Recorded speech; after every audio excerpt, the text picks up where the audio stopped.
بسم اللہ الرحمن الرحیم۔ شروع کرتا ہوں اللہ کے نام سے جو بہت بڑا مہربان ہے، نہایت رحم والا ہے۔ دوستوں، بہنوں، بھائیوں، بزرگوں، ہم حضرت لوط علیہ السلام کو بیان کر رہے ہیں۔ حضرت لوط علیہ السلام نے اپنی قوم کو بہت سمجھایا، لیکن انسان کی عام فطرت بھی بتائی۔ جب وہ دیکھتا ہے کہ کسی کا محتاج نہیں رہا تو وہ سرکشی کرنے لگتا ہے۔ چونکہ قوم لوط کو بھی اللہ تعالیٰ نے اپنی نعمتوں سے نوازا تھا، ہر آسائش کے دروازے اس کے لیے کھول دیے تھے، لہذا عام انسانی عادت کے تحت دولت اور ثروت کے نشے میں مبتلا ہو کر عیش و عشرت اور برے کاموں کے اس کنارے پر پہنچ گیا کہ انسانی غیرت اور حیا، اچھے برے کی فطرت تمیز بھی کھو بیٹھے۔ ایسے خلاف فطرت بدکاریوں میں مبتلا ہو گئے جو حرام اور گناہ ہونے کے علاوہ فطرت سلیمہ کے لیے نفرت اور ایسے گھن کا کام ہے کہ عام جانور بھی اس کے پاس نہیں جاتے۔ حضرت لوط علیہ السلام نے اپنی قوم کو بار بار سمجھایا کہ کیا تم ایسے فحش کام کرتے ہو جو تم سے پہلے سارے جہان میں کسی نے نہیں کیے۔ عمر بن دینار اس سلسلے میں کہتے ہیں کہ اس قوم سے پہلے دنیا میں کبھی ایسی حرکت نہیں دیکھی گئی تھی۔ انسان جب کسی برے فعل میں مبتلا ہوتا ہے تو ان کی بے حیائی پر دو حیثیت سے تنبیہ کی جاتی ہے۔ اول تو یہ بہت سے گناہوں میں انسان اپنے ماحول یا اپنے اسلاف کی تقلید کی وجہ سے مبتلا ہو جاتا ہے۔ وہ بھی کوئی شرعی عذر نہیں، مگر عرفاً اس کو کسی نہ کسی درجہ میں معذور کہا جا سکتا ہے۔ مگر ایسا گناہ جو پہلے کسی نے نہیں کیا، نہ اس کے لیے خاص مقتضیات ہیں، اور یہ بھی زیادہ وبال ہے۔ دوسرے اس حیثیت سے کسی برے کام یا بری رسم کو جو شخص ایجاد کرتا ہے، اس پر اپنے فعل کا گناہ اور عذاب تو ہوتا ہی ہے، اس کے ساتھ ان تمام لوگوں کا عذاب اور وبال بھی اسی کی گردن پہ آتا ہے، جو قیامت تک اس کے فعل سے متاثر ہو کر مبتلا گناہ ہو جاتا ہے۔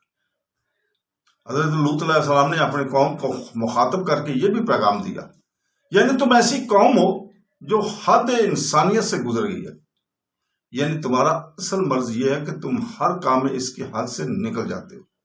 جنسی خواہش کے بارے میں بھی ایسا ہی ہوا کہ اللہ تعالیٰ کے مقرر کردہ حد سے نکل کر خلاف واضح فطری میں مبتلا ہو گئے، لیکن قوم ایسی تھی کہ آپ کی کسی نصیحت پر کان ہی نہیں دھرتی تھی اور برابر بے حیائی کے کاموں میں مصروف رہتے تھے۔ حضرت لوط علیہ السلام کے ایک عرصہ تک بار بار سمجھانے کے باوجود جب ان کی قوم اپنی بری عادتوں سے باز نہ آئی، تب اللہ تعالیٰ نے اس قوم کو مبتلا عذاب کرنے کا فیصلہ کر لیا، اور یہ عذاب ان کی طرف حضرت ابراہیم علیہ السلام کی سمت سے آیا تھا۔ حضرت ابراہیم علیہ السلام کی سمت سے قوم لوط کے لیے عذاب آنے کی تفصیل کچھ اس طرح ہے کہ اللہ تعالیٰ نے جب چند فرشتوں کو ان کے پاس انہی کی اولاد کی بشارت دینے کے علاوہ حضرت لوط کی قوم پر عذاب طاری کرنے کے لیے روانہ کیا، کیونکہ حضرت ابراہیم علیہ السلام کی زوجہ حضرت سارہ رضی اللہ تعالیٰ سے کوئی اولاد نہ تھی، اور ان کو اولاد کی بڑی تمنا تھی، مگر دونوں کا بڑھاپا تھا، بظاہر کوئی امید نہ تھی۔ اللہ تعالیٰ نے فرشتوں کے ذریعے خوشخبری بھیجی، اور وہ اس شان کی نرینہ اولاد ہوگی، اور ان کا نام بھی اسحاق تجویز فرما دیا۔ پھر یہ بھی بتا دیا کہ وہ زندہ رہیں گے اور وہ بھی صاحب اولاد ہوں گے۔ ان کے لڑکے کا نام یعقوب ہوگا، اور دونوں اللہ تعالیٰ کے رسول اور پیغمبر ہوں گے۔ یہ فرشتے کیونکہ بشکل انسانی آئے تھے، اس لیے حضرت ابراہیم علیہ السلام نے ان کو عام مہمان سمجھ کر مہمان نوازی شروع کی۔ بھنا ہوا گوشت سامنے لا کر رکھا، مگر وہ تو حقیقتاً فرشتے تھے، کھانے پینے سے پاک، اس نے کھانا سامنے ہونے کے باوجود اس کی طرف ہاتھ نہیں بڑھایا۔ حضرت ابراہیم علیہ السلام کو یہ دیکھ کر اندیشہ لاحق ہوا کہ مہمان نہیں معلوم ہوتے، ممکن ہے کسی فساد کی نیت سے آئے ہوں۔ فرشتوں نے ان کا یہ اندیشہ معلوم کر کے بات کھول دیا اور بتلا دیا کہ ہم اللہ تعالیٰ کے فرشتے ہیں، اب آپ گھبرائیں نہیں، ہم آپ کی کو اولاد کی بشارت دینے کے علاوہ ایک اور کام کے لیے بھی بھیجے گئے ہیں کہ قوم لوط پر عذاب نازل کریں۔ حضرت ابراہیم علیہ السلام کی زوجہ محترمہ حضرت سارہ پس پردہ یہ گفتگو سن رہی تھی۔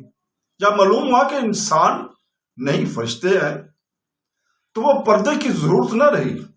بڑھاپے میں اولاد کی خوشخبری سن کر وہ ہنس پڑی اور کہنے لگی، کیا میں بڑھیا ہو کر اولاد جنوں گی؟ اور یہ میرے شوہر بھی بوڑھے ہیں۔ فرشتوں نے جواب دیا، کیا تم اللہ کے حکم پر تعجب کرتی ہو جس کی قدرت میں سب کچھ ہے؟ خصوصاً تم خاندان نبوت میں رہ کر اس کا مشاہدہ بھی کرتی رہتی ہو کہ اس خاندان پر اللہ تعالی کی غیر معمولی رحمت اور برکت نازل ہوتی رہتی ہے، جو اکثر سلسلہ اسباب ظاہری سے بالاتر ہوتی ہے۔ پھر تعجب کی کیا بات ہے؟ یہ اس واقعہ کا خلاصہ کہ اگر انہی فرشتوں نے حضرت لوط علیہ السلام کی طرف جانا تھا، حضرت عبداللہ بن عباس نے فرمایا کہ یہ 3 فرشتے جبرائیل، میکائیل اور اسرافیل علیہ السلام تھے۔ انہوں نے بشکل انسانی آ کر حضرت ابراہیم کو سلام کیا۔ حضرت ابراہیم علیہ السلام نے سلام کا جواب دیا، ان کو انسان سمجھ کر مہمان نوازی شروع کر دی۔ حضرت ابراہیم وہ پہلے انسان ہیں جنہوں نے دنیا میں مہمان نوازی کی رسم جاری کی۔ ان کا معمول یہ تھا کہ کبھی تنہا کھانا نہیں کھاتے، بلکہ ہر کھانے کے وقت تلاش کرتے کہ کوئی مہمان آ جائے تو اس کے ساتھ کھائیں۔ بعض اسرائیلی روایت سے بھی یہ بھی نقل کیا گیا کہ ایک روز کھانے کے وقت حضرت ابراہیم علیہ السلام نے مہمان کی تلاش شروع کی تو ایک اجنبی آدمی ملا۔ جب وہ کھانے پر بیٹھا تو حضرت ابراہیم نے کہا، بسم اللہ کہو۔ اس نے کہا، میں جانتا نہیں کہ اللہ کون اور کیا ہے۔ حضرت ابراہیم علیہ السلام نے اس کو دسترخوان سے اٹھا دیا۔ جب وہ باہر چلا گیا تو جبرائیل امین آئے اور کہا، اللہ تعالیٰ فرماتے ہیں کہ ہم نے تو اس کے کفر کے باوجود ساری عمر اس کو رزق دیا اور آپ نے ایک لقمہ دینے میں بھی بخل کیا۔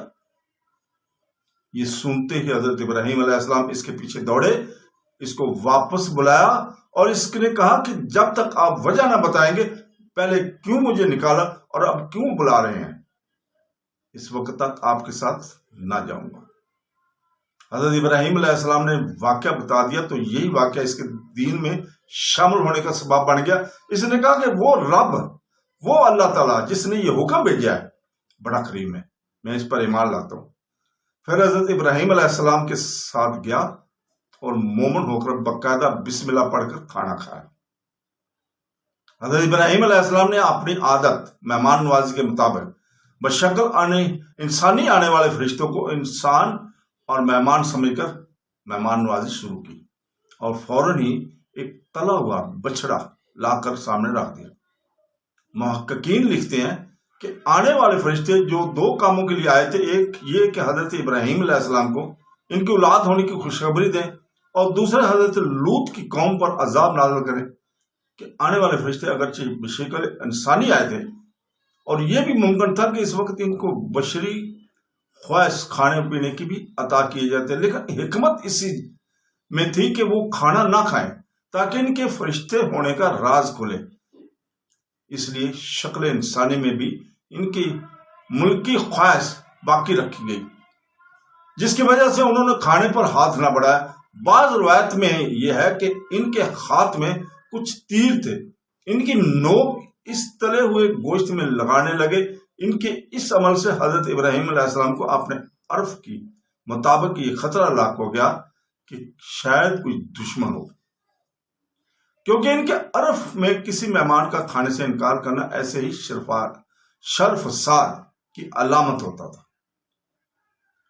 چنانچہ فرشتوں نے بات کھول دی اور کہا کہ ہم فرشتے ہیں، اس لیے نہیں کھاتے، آپ کوئی خطرہ محسوس نہ کریں۔ گو وہ تینوں فرشتے حضرت لوط علیہ السلام کی قوم پر عذاب طاری کرنے کے لیے آئے تھے، لیکن ان کی آمد پر محققین لکھتے ہیں کہ 2 چیزیں بڑی یہاں ہو گئی تھیں۔ پہلی سنت سلام اور دوسری مہمانداری، کیونکہ فرشتوں نے آ کر سلام کہا تھا، لہذا محققین لکھتے ہیں کہ اسے معلوم ہوا کہ مسلمانوں کے لیے سنت ہے کہ جب آپس میں ملے تو سلام کریں۔ آنے والے مہمان ان کو اس سلام میں پیش قدمی کرنا چاہیے اور دوسروں کو جواب دینا چاہیے۔ یہ رسم تو ہر قوم اور ملت میں پائی جاتی ہے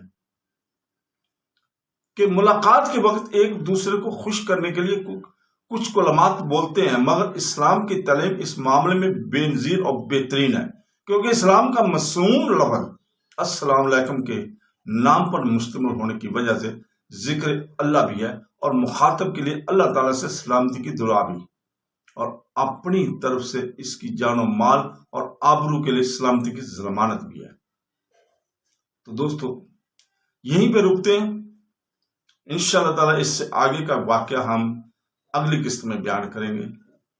آپ سے اجازت چاہتے ہیں، اللہ حافظ۔